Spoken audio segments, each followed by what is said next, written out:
Our investigation of 1,000 hours of video revealed a mayor who misses meetings and a security detail who could be improperly earning taxpayer dollars. Must be nice. Tonight, we bring you our series that launched 2 separate investigations. So, Mr. Zurich, thank you for being here. It kind of freaks me out to see you. A series of stories the mayor tried to label as unethical. It was fair, balanced.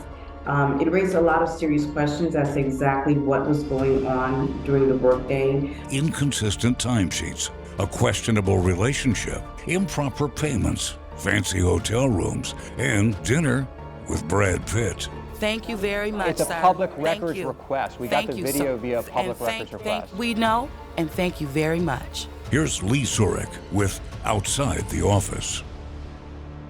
A tip that the mayor was utilizing the city-owned Upper Puntaba apartment for personal use led us to comb through more than 1,000 hours of video from a public security camera just outside the apartment. All of this sets the stage for our months-long investigation into New Orleans Mayor LaToya Cantrell. That footage, along with hundreds of pages of public records, revealed a mayor who may be in violation of city policy and state law, spending hours of the workday inside the apartment with a member of her security detail, doing little work for the city. All of this compiled and analyzed by our team that found a mayor spending time outside the office. August 2nd of this year, 8:03 in the morning, Mayor LaToya Cantrell arrived at the city-owned Upper Puntaba apartment. In the car with her, security detail NOPD officer Jeffrey Vappy. He walks her to the door and leaves. But minutes later, Vappy entered this door that leads to the apartment, and for 5 hours and 40 minutes of his workday, Vappy stayed inside that door. A public records request shows between 10 and 6 that day, the mayor didn't make or take one work call on her cell phones, and for those 8 hours only responded to 2 emails. One at 10:56 a.m., 2 sentences, asking that a complaint about a mechanical permit be forwarded to the correct person, and one at 2:06 p.m., 2 sentences again, to someone with the Vieux Carré Commission. Much of the workday, an NOPD officer in charge of protecting the mayor was paid to spend nearly 6 hours of his workday inside a city-owned apartment building with Mayor Cantrell. Is it fair for us to ask questions about this? It's fair to ask questions because this is a taxpayer-owned property, and these are employees paid by the taxpayers. As you can see, it is raining really hard right now. We are on Frisco Avenue in Old Araby near the river, and you can hear the lightning, you can hear the thunder right now, you can see the lightning, and I actually just talked to a resident who told me that she believes she's hearing that a possible tornado ripped through some homes down here. This is Gretna. Look at this incredible sight as this funnel is just moving. Could you imagine looking out your window and seeing this? We saw it on the news that it was passing, and this area was hit, of course, 8 months ago. So we were used to it, and so I grabbed my kids, my wife, and told them to go in the bathroom in the hallway, and just that fast, within a minute. This is the home of Mary Kenny. Mary was actually doing repairs to this home from Hurricane Ida. She was living in this trailer that you see over here, and she got an alert on her phone. When she got the alert, she ran from the trailer into the house. While she was running, she actually looked up and saw the tornado bearing down on her, coming across the levee. She went into the home, ran and sheltered in the bathroom, in the bathtub. We could see it coming across the levee. As soon as we got in the house, we got in the bathroom, in the tub, and our ears started popping and everything was gone and everything was falling on us. And we just held on to each other and prayed. We just prayed. You can see behind me, this building is destroyed. It is a warehouse building and it houses the Justice Brew Coffee, but we just want to give you a closer look at the damage. As the sun rises on the West Bank, many residents may begin assessing damage done by the tornado. This is a live look at the area right now from our Fox 8 drone. Our drone photographer Jake Rosenberg flying the drone over that area in Gretna. This is the same tool that, assessors will use when they're making these assessments for insurance, for the National Weather Service. So it's just an invaluable tool to have a look like this live on TV here. You're not going to see this anywhere else. And you can see right there, I was gonna say. the tornado goes from left to right across the screen, right between those houses, but look across the street, and there's absolutely nothing. It shows you how this tornado was very skinny in size. Maybe 2 seconds later, you heard the classic clashing of the trains. Yeah. And all of a sudden, my wife walked in. I told her, hit the ground. The tornado's coming through. And 4 seconds later, it was all over. Residents across southeast Louisiana assessing the damage after multiple tornadoes ripped through the area. Those tornadoes were only a few of at least 21 that hit the state in the last 24 hours. Residents are now picking up the pieces. It's the big cleanup now as they begin that recovery process. 36 years. I've been living back here since 1986. There ain't nothing compared to this. There's a seatbelt, cut it. Keep the head out of the water. Extraction team, where's the team? Index. Call signs, index. Through the murky water of Lake Pontchartrain, the Southeast Louisiana Underwater Search and Recovery Program prepares first responders across the region for the worst-case scenarios. We're going to put you in here and do exactly what you would be doing. We'll hit some of these dirty bayous. We'll hit Bonneville Boat Launch, West End, places like that to where you can't see much. They've gone over what to do if a diver goes unconscious in the water, making a rescue of a teammate to remove him from the water. And through most of that training, the biggest skill they learn may be the most eye-opening. Most of this training is blind. They have to do everything by feel with a line to go along there. If you've never experienced anything like that, you panic or run low on gas and then you have a true emergency. So with a cover over their masks, they dive through tunnels, around ropes, between floating tarps, all obstacles designed to simulate potential perils underwater, diligently practicing those skills so when they get the call, they can do what many others can hardly fathom. Everybody knew RJ. RJ was huge into hunting, huge into the kids, getting them involved in anything and everything outdoors. His passion, though, scuba and fishing. It was June 27th, 2020, when RJ and his brother and a few friends went diving near a rig in the Gulf. Toward the end of their dive, RJ nabbed a drum and a snapper, then headed for the surface. They saw RJ. RJ was coming up with his fish. By the time they got onto the boat and got their tanks off and got onto the boat, they looked down and RJ wasn't there. His brother immediately dove back down, determined to find RJ. He knew he was running out of air, so he came back up. But, his love for his brother brought him back down again. And he did that several times. And then when he came back up, they grabbed him and told him that he cannot do that again. And when I walked in and I saw the pure devastation in his brother, I knew that he wasn't coming home. Her husband's body at the bottom of the Gulf, Janelle was certain she'd never truly get to say goodbye. You never get to bury them. There's no closure. And it was our biggest fear. But seemingly out of nowhere, Mark Michaud and his team got right to work. We're in international waters and nobody but the FBI had jurisdiction. We brought in special divers. The guy that's teaching this class right now, Josh Gibbs, was also there with us. It was about 225 feet down, somewhere around there. And they were able to capture images with the sonar that was amazing because you could see a lot. You could definitely tell that that was RJ. It was a shred of hope in a world of pain that kept Janelle going, just a chance that her husband would not be forever lost. To never have him back home again would have been just so devastating that I believe that Mark and his team, that they helped us start the healing process when they called and said, we have found him and we're gonna recover his body, he's coming home. They suited up and like heroes. And they went down and they got him and they brought him home to us. Life plans destroyed in an instant. We really didn't worry about the money.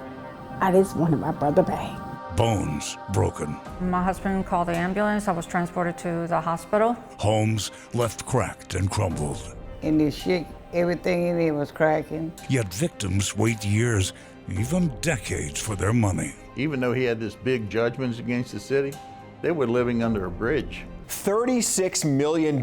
That's how much the city of New Orleans owes to hundreds of plaintiffs who sued the city and won. But for years or even decades, the victims haven't gotten their money. And that's left them emotionally and financially drained. My baby brother, I changed his diapers, birthed him, fed him. Yeah. Yeah.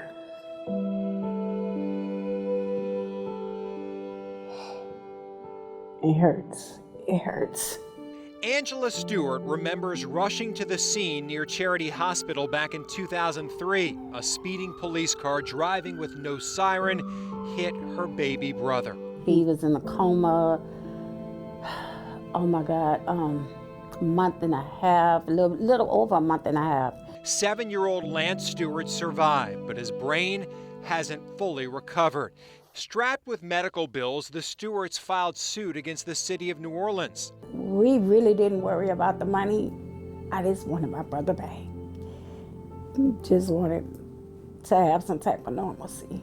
In 2006, a judge awarded the Stewarts $4 million, but 16 years later, they continue to wait for full payment. We've all been struggling.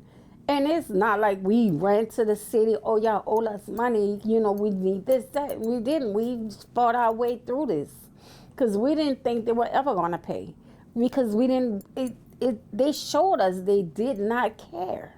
And the Stewarts aren't alone. In nearly 500 separate cases, the city of New Orleans is a deadbeat, owing more than $36 million in unpaid judgments, 4 of them 26 years old, dating back to 1996.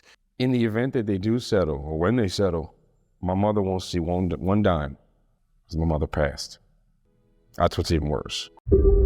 It all started with an email from Sierra Dobard to the Fox 8 defenders, begging for help. Sierra lives here at the Willows apartment complex in New Orleans East. And it's probably spread all over inside the wall. Mold grew in her family's living room. We complained to the office several times. I've talked to the owner, I talked to management. In their bedroom, right here, it's soft and the wall is just kind of, it's sinking in. Her neighbor showed off an even bigger problem. This was Caroline Bailey's bedroom. I'm constantly calling them, emailing them. Water dripped from the ceiling. White tarp sagged from the weight it held. She said it's been like this for years. This is not fair. This is not fair. No one has to live like this. And they tell me, oh, we're going to get someone, and then they stop answering the phone. After our first story aired, City Council President Helena Moreno also wanted to see what was going on. Oh no, this is not right. This is not right. And how long has it been like this? Since 2019. Oh my gosh.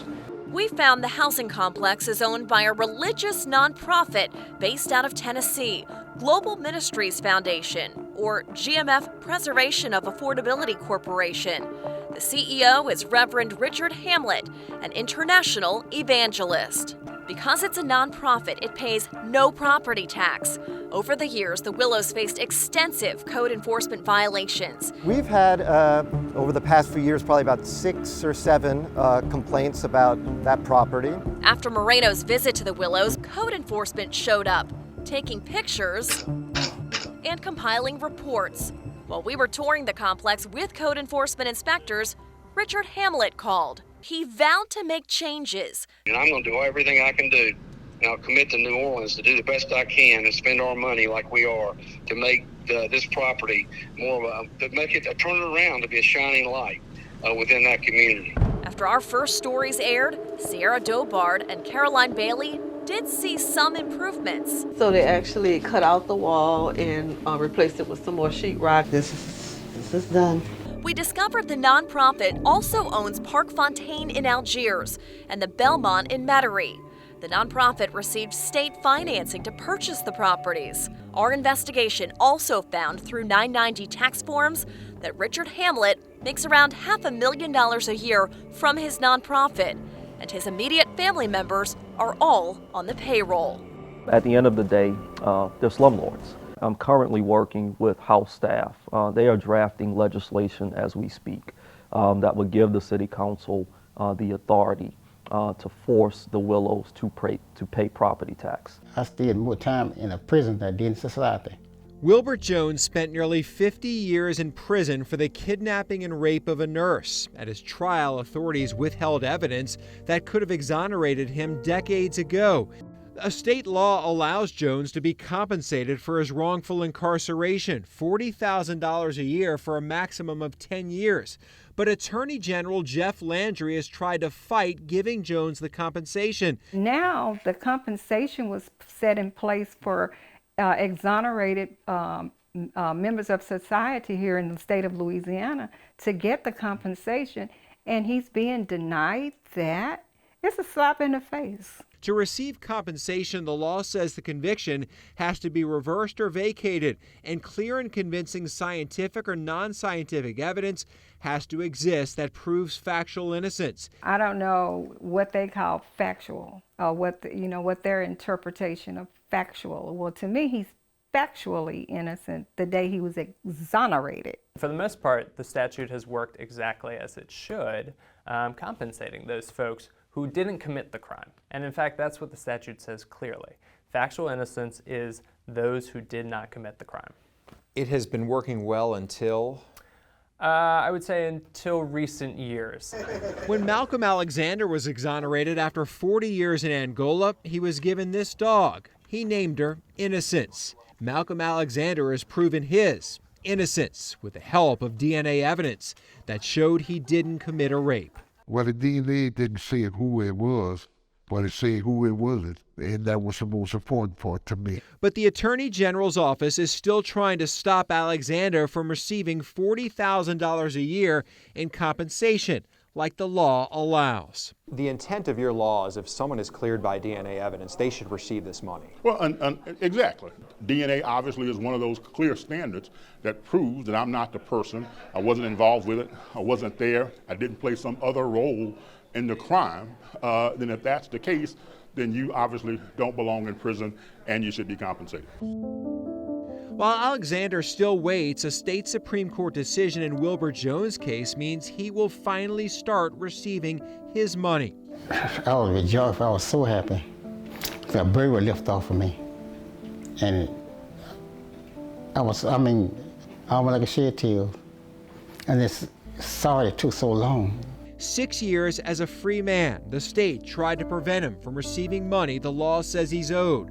That move was recently struck down when just this month the Louisiana Supreme Court said Landry's office had a faulty argument and awarded Wilbert Jones compensation. Now married, Jones hopes the money will buy he and his wife a house, but even that can't heal the lasting memories of being wrongfully locked up most of his life. I could have got the death penalty, but they found me guilty without capital punishment.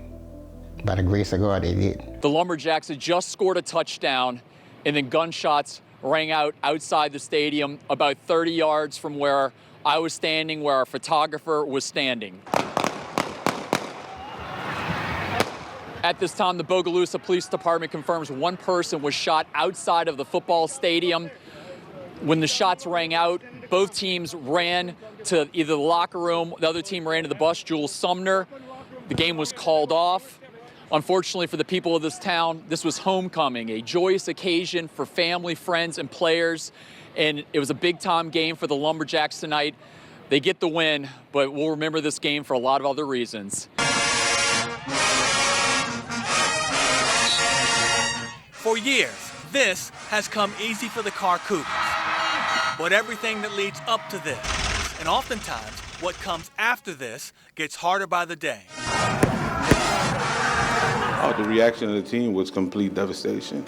Kieron Ross's killing back at the beginning of the year was the latest loss of life from Carr's student body. 10 months prior to that, someone shot and killed another classmate, teammate, Caleb Johnson. It's the same emotion that you bring in and same bullshit you bring to the field. And these football players' ability to rise above it is the focus of a new documentary called Algiers America, set to debut next spring.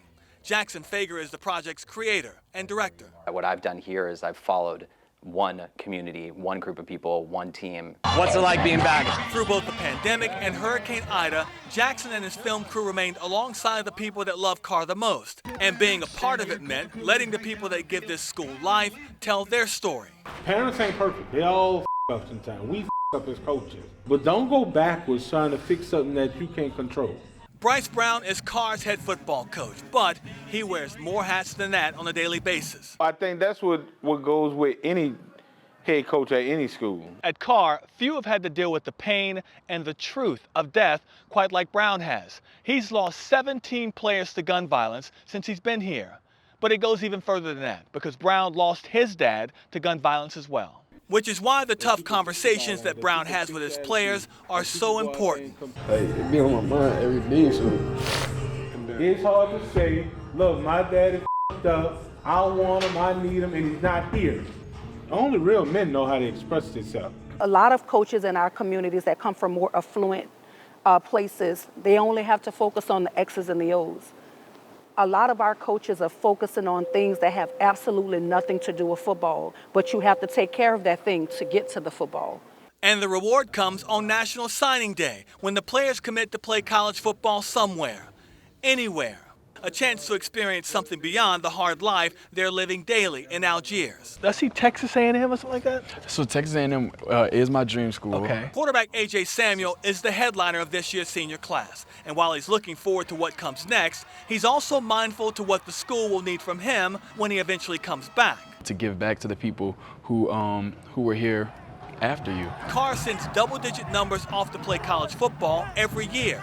And while Brown sees this simply as him following through on his commitment to his players, it's much bigger than that. His wins and losses, in my opinion, are bigger than what happens on the football field. He's saving lives. He's putting children in college. Everybody want to see you become the man that we expect you to be, and you expect out of yourself. This is why many think this documentary, Carr's story, needs to be told now, more than ever. Because the work to save a child's life and the wait to celebrate a child's achievements never stops, especially in Algiers, America. Those championships to me have no substance and no value. When you see these kids who are living at home without lights sometimes, don't have a meal, and they graduate on May 15th and they walk across that stage, that's substance. Ile de Jean Charles, an island in Terrebonne Parish, is the ancestral homeland for many Native Americans. My name is Edison Dodo, Island Buffalo. And though it's rapidly disappearing, some refuse to leave. He wants to die there. And who am I to tell him he can't do that? Hurricanes scarred the island, leaving houses damaged and abandoned in ways never imagined. Ile de Jean Charles once encompassed 22,000 acres of land. Now, longtime residents watch it wash away. Not in my lifetime. I didn't think that I would have to worry about, dealing with having to be settled somewhere else. On a typical summer day, water begins to cover the only road down to the Isle. And although few people are left, 73-year-old Edison Dardar isn't leaving. There's nothing that could really have brought you to moving off the island. Not me, no. Unless they give me $1 million. The island is considered to be one of the first communities in the country to succumb to rising sea levels, and living there, for many, has become unsustainable. Over the last 70 years, the state of Louisiana says 95% of the land here has disappeared. 11 feet up. Father Rock Nakan, a Native American, says problems began surfacing with Hurricane Hilda in the 1960s. He has had to raise his home 3 times since then.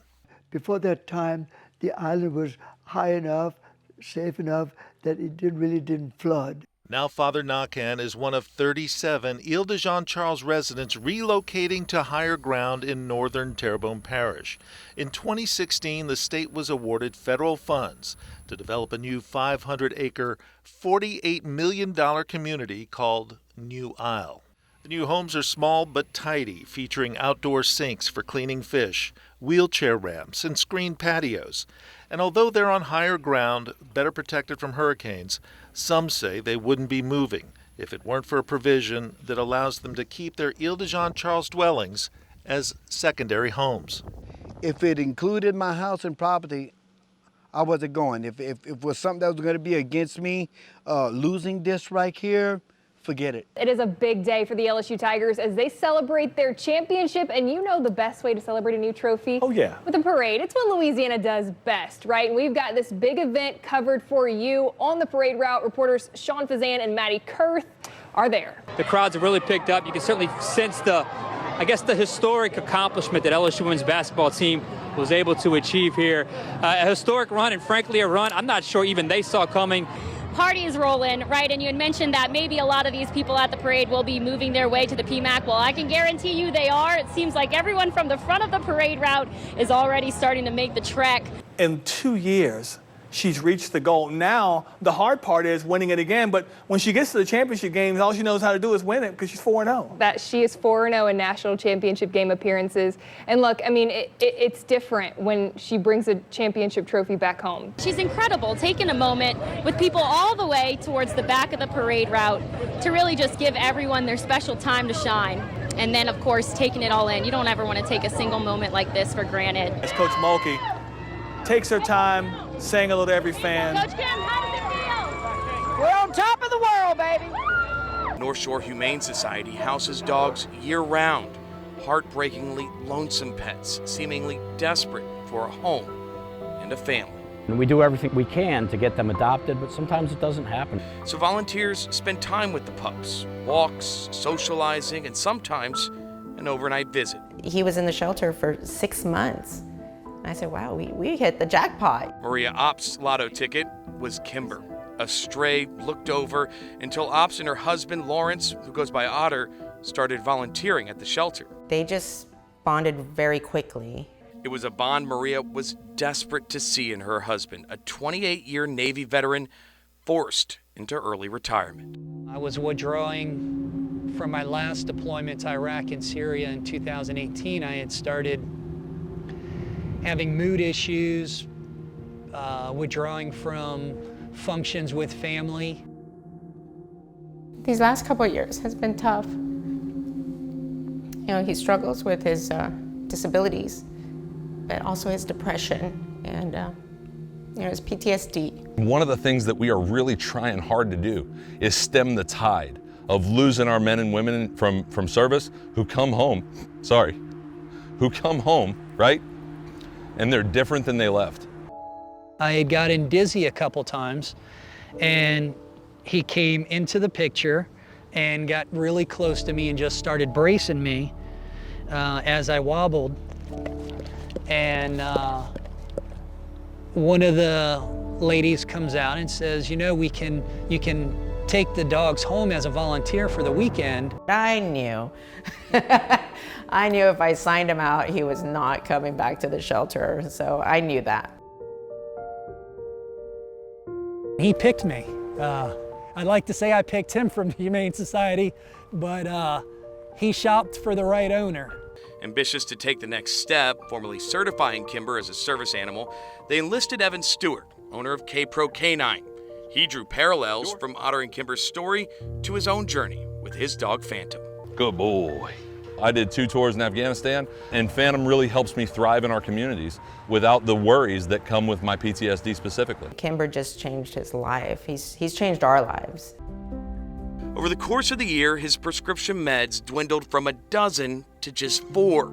It appeared Kimber was just what Otter's doctor ordered. He said Kimber was the best medicine that he couldn't prescribe a better medication.